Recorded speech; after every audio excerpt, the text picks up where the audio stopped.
Polo é hoje uma das maiores e mais renomadas fabricantes de carrocerias de ônibus do mundo, conhecida por sua inovação e excelência no setor de transporte coletivo. Com mais de 400 mil ônibus produzidos ao longo de sua história, a empresa tem presença em mais de 120 países, espalhados por 5 continentes. Mas antes de se tornar uma potência global, a Marco Polo, como todo empreendimento, surgiu a partir de um sonho, que começou assim bem pequenininho e que muito provavelmente ultrapassou todas as expectativas, até dos seus próprios fundadores. A sua trajetória é o que você vai descobrir aqui hoje. Eu sou a Isis Franco e seja muito bem-vinda ao VP Capital.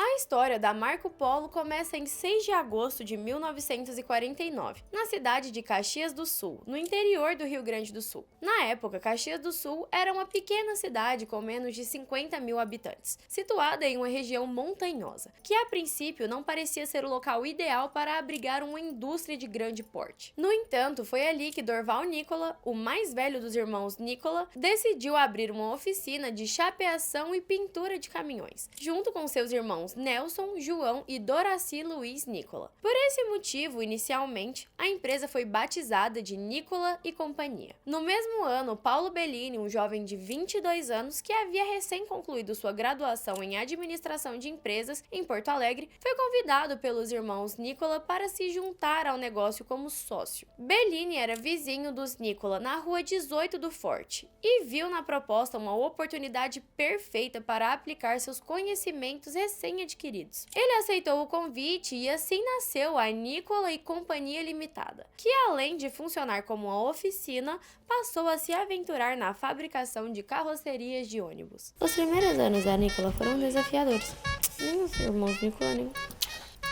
Os primeiros anos da Nicola foram desafiadores. Nem os irmãos Nicola nem Bellini tinham experiência na fabricação de carrocerias de ônibus, o que fez com que eles aprendessem tudo na base da tentativa e erro. O galpão inicial, localizado na rua 13 de Maio, era pequeno e a produção era quase artesanal. Os primeiros ônibus fabricados eram feitos de madeira e montados sobre chassis de caminhão, e cada unidade levava cerca de 90 dias para ficar pronta. Mesmo com essas dificuldades, a empresa começou a crescer rapidamente, impulsionada pelo contexto econômico favorável do Brasil na época. Para quem não se lembra, durante o governo de Juscelino Kubitschek, o país experimentou um crescimento acelerado a partir do plano de ação chamado 50 anos em 5, que resultou na construção de novas estradas e no desenvolvimento da indústria automotiva. Em 1952, eis que ocorre o primeiro grande marco da Nicola e Companhia Limitada. Naquele ano, a empresa deu um importante passo ao abandonar o seu modelo de produção tradicional, que consistia na construção das carrocerias de modo manual, utilizando madeira como sua matéria-prima, e produziu sua primeira carroceria com estrutura metálica, um avanço significativo que consolidou a empresa no setor.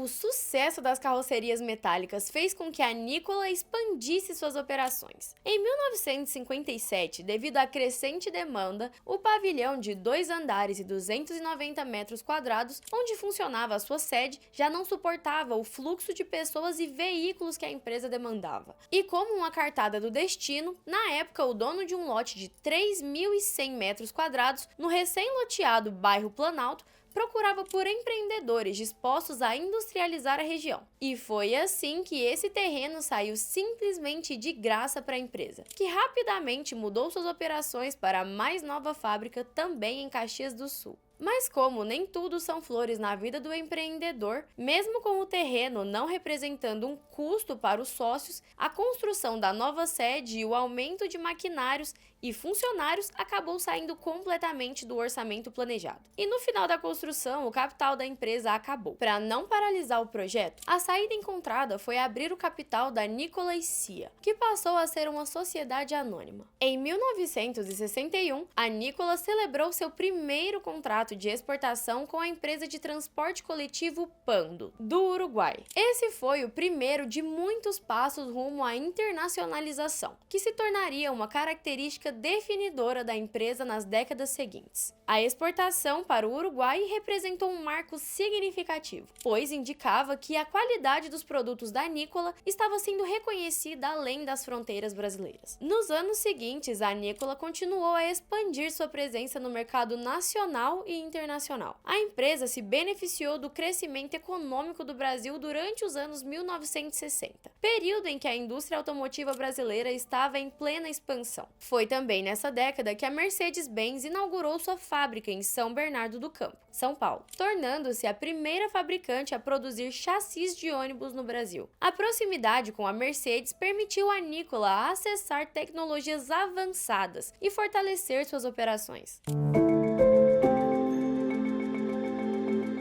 Apesar do sucesso, a Nikola passou por uma reestruturação importante em 1967, quando os irmãos Nikola decidiram deixar a sociedade devido a um conflito de interesses com os novos sócios. Mas o plano não era abandonar o mercado automobilístico. Ao contrário disso, eles se uniram e fundaram a Nimbus, outra empresa do mesmo ramo, também em Caxias do Sul. Com a saída dos irmãos, Paulo Bellini permaneceu na liderança da empresa, que continuou operando sob o nome Carrocerias Nikola S.A. nos anos seguintes. Os anos passaram e em 1968, durante o Salão de Automóvel de São Paulo, a Nikola apresentou um novo modelo de ônibus que mudaria o rumo da empresa. O modelo montado sob a plataforma Mercedes-Benz 326 foi batizado de Marco Polo, em homenagem ao famoso explorador veneziano que viajou pelo mundo integrando culturas e espalhando conhecimento. O sucesso desse modelo foi tão grande que em 1971 a empresa decidiu alterar sua razão social para Marco Polo S.A. Carrocerias e Ônibus, adotando o nome do ônibus que se tornara sinônimo da marca e abandonando o velho sobrenome Nikola, que a essa altura realmente não fazia mais sentido algum. A adoção do nome Marco Polo marcou o início de uma nova era para a empresa. Em 1971,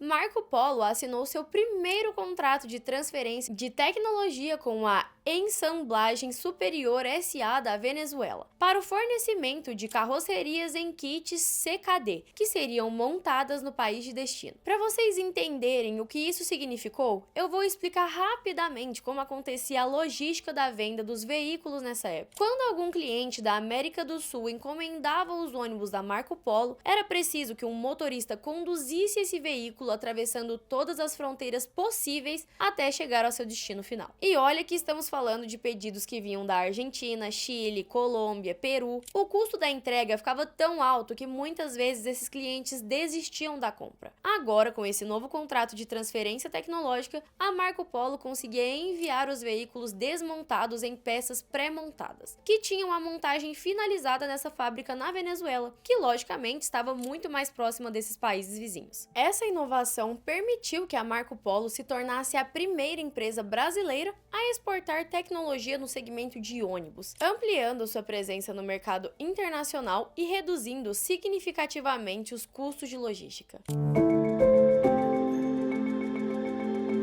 A crise do petróleo no início dos anos 1970 trouxe novos desafios e oportunidades para Marco Polo. Com o aumento dos preços do petróleo, o governo brasileiro incentivou o uso de transporte coletivo em detrimento dos carros particulares. A Marco Polo aproveitou esse momento para lançar uma série de inovações. Entre as inovações introduzidas pela Marco Polo na época estavam os ônibus com motor dianteiro, janelas maiores, tetos retos e micro-ônibus. Essas melhorias tornaram os ônibus mais eficientes e confortáveis para os passageiros, o que aumentou ainda mais a demanda pelos veículos da empresa. A Marco Polo realizou aquisições estratégicas de concorrentes, como a Carrocerias Elisiário, de Porto Alegre, e a Nimbus, sua concorrente de Caxias do Sul. Se lembra dela, né? Pois é, infelizmente ou felizmente, os irmãos Nikola tiveram que se render mais uma vez. Em fevereiro de 1981, a Marco Polo inaugurou sua nova fábrica em Anaheque, Caxias do Sul, em uma área de mais de 220 mil metros quadrados. A cerimônia de inauguração contou com a presença do então presidente da República, João Figueiredo, destacando a importância da empresa para a economia brasileira. A nova fábrica permitiu a Marco Polo aumentar sua produção produção e atender a crescente demanda por ônibus no Brasil e no exterior.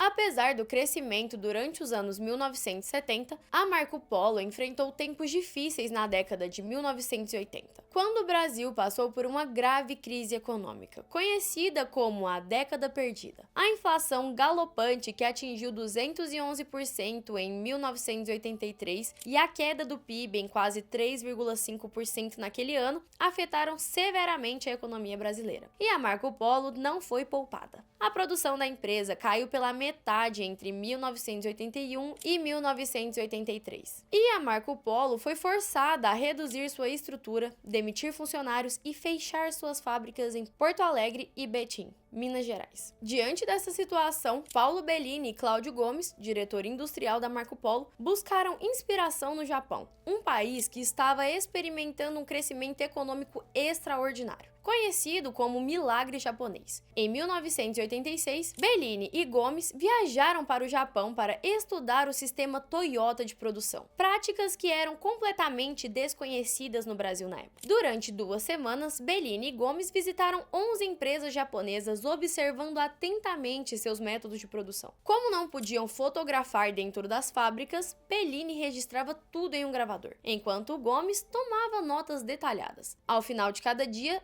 eles revisavam o que haviam aprendido e discutiam como poderiam aplicar essas práticas na Marco Polo. Ao retornar ao Brasil em novembro de 1986, Bellini decidiu implementar as práticas japonesas na Marco Polo. Apesar do ceticismo de muitos, que acreditavam que essas técnicas não funcionariam devido às diferenças culturais entre o Brasil e o Japão. Em 1987, Bellini e Gomes começaram a introduzir as mudanças de forma gradual, começando por áreas pequenas da fábrica, com o objetivo de contaminar a operação com as novas práticas. O primeiro passo foi compartilhar o conhecimento adquirido no Japão com os funcionários da Marco Polo. Cláudio Gomes, que já havia sido professor universitário, começou a dar palestras voluntárias para os empregados depois do expediente, explicando como funcionavam as indústrias japonesas e introduzindo conceitos como Just-in-Time, Kanban e 5S. A resposta dos funcionários foi extremamente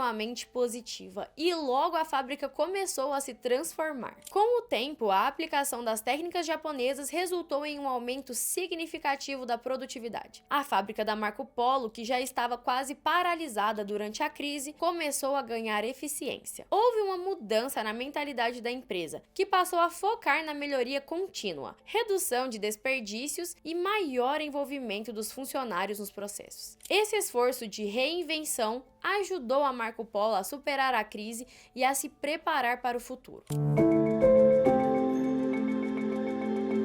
Os anos 1990 foram marcados por um forte processo de internacionalização para a Marco Polo. Com a economia brasileira finalmente mostrando seus sinais de recuperação após a implementação do Plano Real em 1994, a empresa se lançou em uma série de iniciativas para expandir sua presença global. Em 1991, a Marco Polo lançou a geração 5 de ônibus, que introduziu inovações tecnológicas e de design que melhoraram ainda mais o conforto e a segurança dos passageiros. O sucesso da geração 5 consolidou a liderança da Marco Polo no mercado brasileiro e abriu portas para novos contratos internacionais. Com o objetivo de estabelecer uma presença física em mercados estrangeiros, a Marco Polo começou a investir na construção de fábricas em outros países. E em 1991, a empresa inaugurou uma fábrica em Portugal, marcando sua entrada no mercado europeu. Nos anos seguintes, a Marco Polo expandiu suas operações para Colômbia, Índia e México, construindo fábricas que permitiam à empresa a atender demanda local e reduzir custos de exportação. Em 1997, a Marco Polo realizou uma joint venture com a Tata Motors, na Índia, criando a Tata Marco Polo Motors Limited. Essa parceria foi um marco importante para a empresa, pois a Índia representava um mercado emergente com enorme potencial de crescimento. A Tata Marco Polo se tornou um dos principais players no mercado de ônibus indiano, consolidando a presença da Marco Polo na Ásia.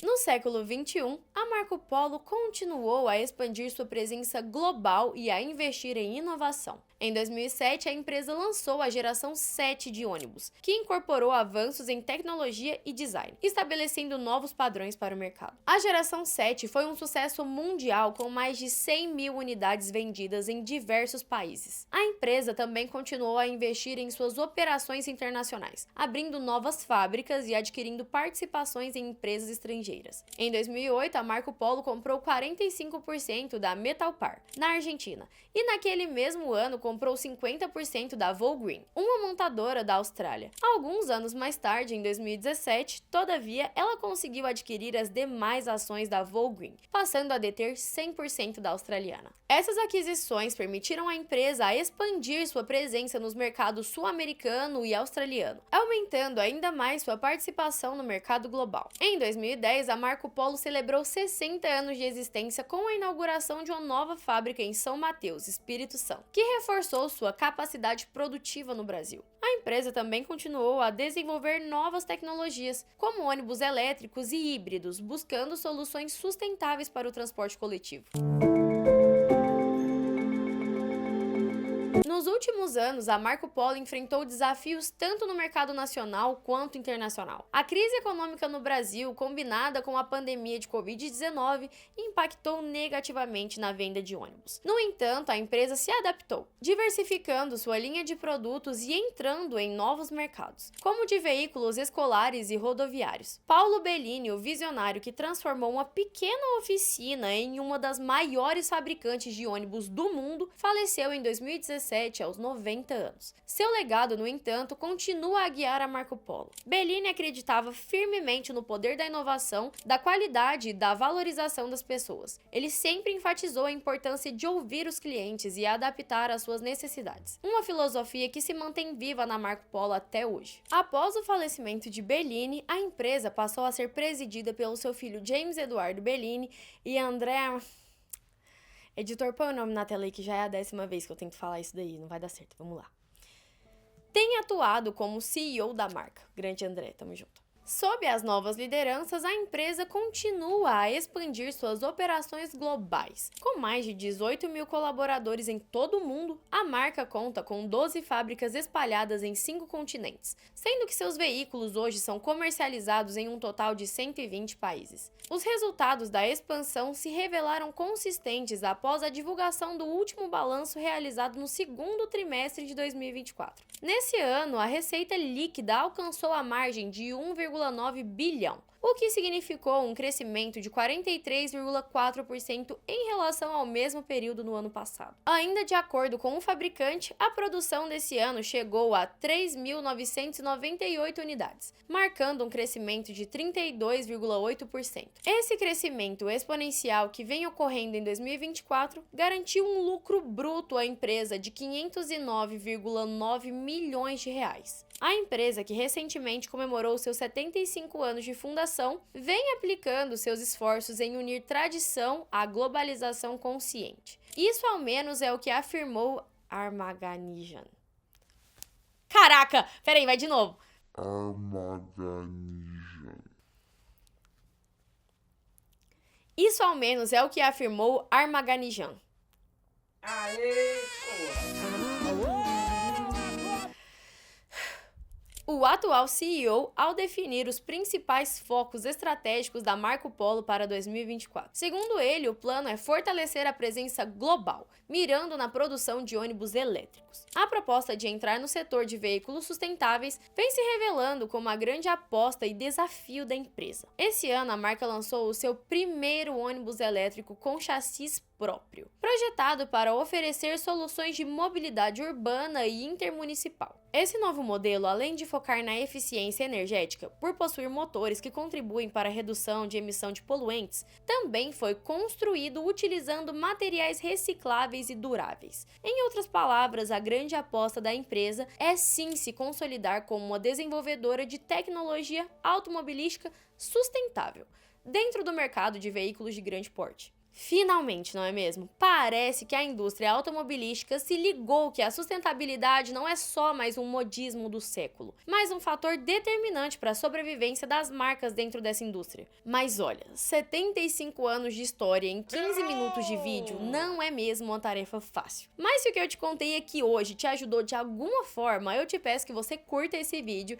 e considere se inscrever em nosso canal. Hoje eu fico por aqui e até a próxima!